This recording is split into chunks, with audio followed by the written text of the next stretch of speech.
বঙ্গবন্ধুর বাংলায় বৈষম্যের স্থান নাই, মুনাফিকেরও একটা সীমা থাকা দরকার। তো মুনাফিক এইসব ছেলে পেলে মানুষ বিভ্রান্ত হয়েছে, এরা তো বিভ্রান্তকারী, মানুষকে বিভ্রান্তকারী। হ্যাঁ, বাপ দাদার নাম নাই, সানমল্লের বেআই। আমি কতবার কইছি কেসকিবান্দির পুতের নাম সুলতান খা। গুপ্তদল, জামাত হইল গুপ্তদল, শিবির হইল গুপ্তদল, ছাত্রলীগের লঙ্গির ভিতরে।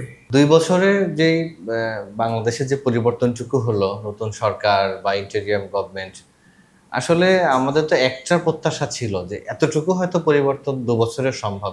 সেই জায়গাটা কি গিয়ে আসছে 2 বছরে যতটুকু হওয়ার দরকার ছিল? আপনি এই যে জুলাই শুরু হয়েছে, আল্লাহ জানে এইটার রিয়েল কথাটা যদি আমি আমার মতো করে বলতে চাই, আরেকজন পছন্দ নাও করতে পারে।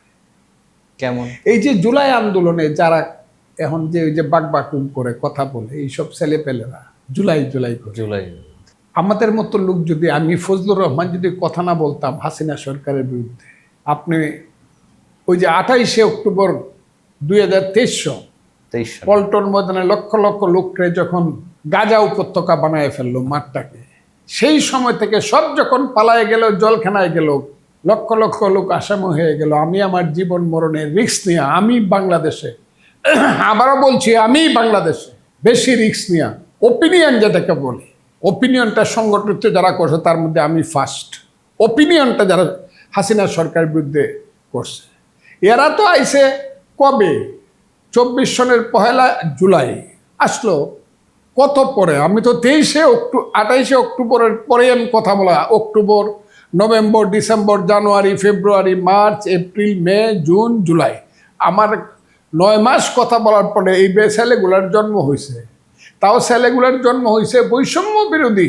হ্যাঁ, বঙ্গবন্ধুর বাংলায় বৈষম্যের স্থান নাই, মুনাফিকেরও একটা সীমা থাকা দরকার। তো মুনাফিক এইসব ছেলে পেলে। পূর্ব দিগন্তে সূর্য উঠেছে রক্তলাল রক্তলাল, তীর হারা এই ঢেউয়ের সাগর পাড়ি দেবরে, এই গান গায়ে গায়ে ছেলেরা।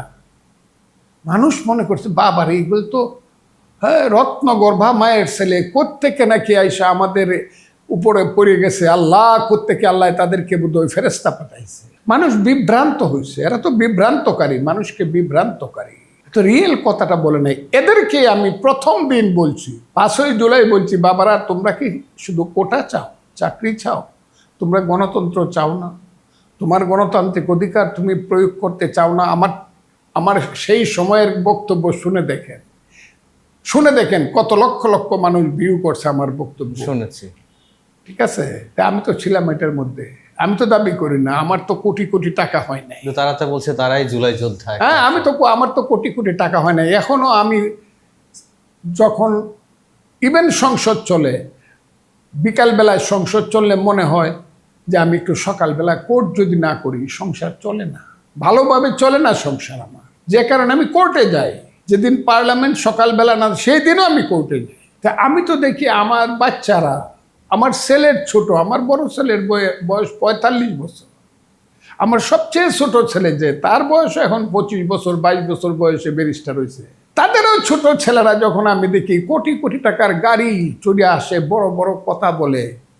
হ্যাঁ, বাপ দাদার নাম নাই, সানমল্লের বেআই। আমি কতবার কইছি কেসকিবান্দির পুতের নাম সুলতান খা, কতবার কইছি, এটি আর কই না এখন।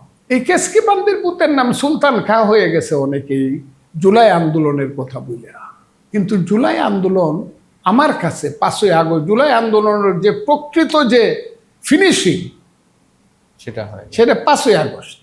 এখানে গিয়ে সেই যে 5ই আগস্ট, সেই 5ই আগস্ট যে আসলো, এইটার 2টা রূপ। একটা হলো সারা বাংলার জনগণ দল মত নির্বিশেষে এবং বড় দল হিসাবে বিএনপি, আর গুপ্ত দল হিসাবে জামাত। তখনও আমি জানি না, আমি জানলে কি এত কিছু করতে পারে এরা।